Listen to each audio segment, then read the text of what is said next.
Wind rushes through a golden grain field at dawn. It is the Sabbath. Every step feels forbidden.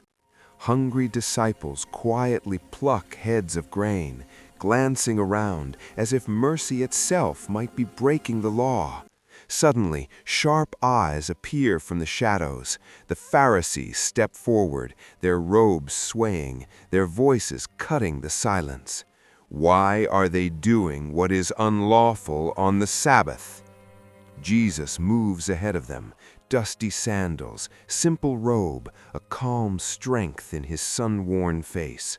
The field holds its breath. Gently he speaks. Have you never read what David did when he and his companions were hungry? The moment opens into memory.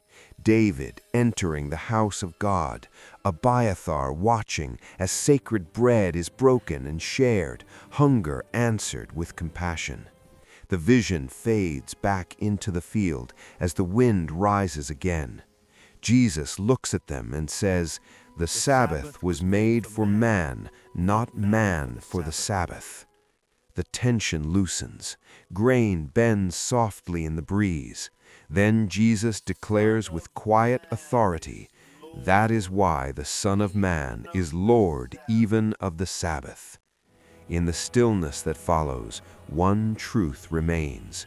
God's law was never meant to deny life, but to restore it. Stop trying to be good. Seriously, stop it. What if I told you that your obsession with following the rules is actually the #1 thing keeping you from knowing God?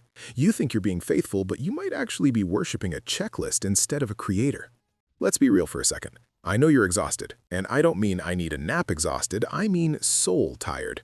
You are running on a hamster wheel of anxiety. You think, if I just pray enough, if I just volunteer enough, if I just stop messing up, then I'll finally feel peace. But you don't feel peace, do you? You feel pressure. You feel like you are one mistake away from everything falling apart. I know this because I feel it too.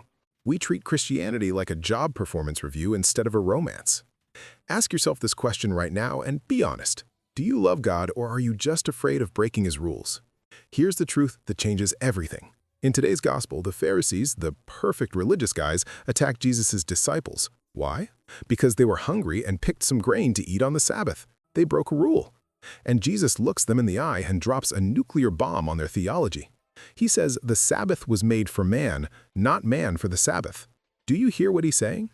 God didn't give you commandments to crush you. He didn't give you the Sabbath so you could stress out about being holy. He gave you the Sabbath because he knows you need a break.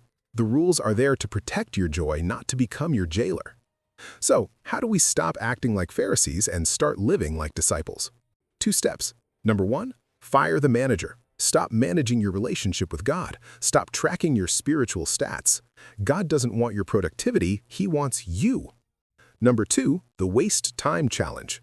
The Sabbath is about rest. So today, I want you to waste time with God. Not a rosary, not Bible study, not a podcast. Just sit in silence for 5 minutes. Do nothing. Just exist in his presence. If you can't sit still with God without doing something, you aren't worshiping him, you're worshiping your own performance. Here's your challenge. Do not scroll to the next video. Turn your phone off right now. Give God 5 minutes of unproductive love. Prove to yourself that you trust him enough to stop working. He is the Lord of the Sabbath, which means he can handle your schedule while you rest. Go.